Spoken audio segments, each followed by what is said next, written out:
رزق کی کشادگی کے لیے غیب سے انشاءاللہ رزق آپ کو ملے گا۔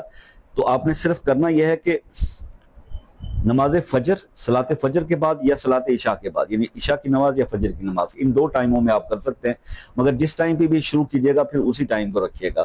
اس میں صرف آپ نے کرنا یہ ہے کہ 11 مرتبہ پہلے درود ابراہیمی پڑھنا ہے، 11 مرتبہ آخر میں درود ابراہیمی پڑھنا ہے۔ اول آخر 11 مرتبہ درود ابراہیمی پڑھنے کے بعد 119 بار آپ نے پڑھنا ہے یا لطیفو، یا لطیفو، 119 بار اللہ کا اسم۔ اور اس کے بعد آپ نے کیا کرنا ہے کہ 119 بار ہی قرآن کی آیت پڑھنی ہے، ان اللہ هو الرزاق ذو القوۃ المتین۔ یہ آیت بھی آپ نے 119 بار پڑھنی ہے، اور اس کے بعد پھر 11 بار دوسری پڑھ لیں گے تو یہ آپ کا عمل مکمل ہو جائے گا۔ یہ عمل آپ کو 40 دن تک کر لیں۔ جو میرے بہن بھائی رزق کے معاملے میں پریشان رہتے ہیں کہ جی کشادگی نصیب نہیں ہو رہی،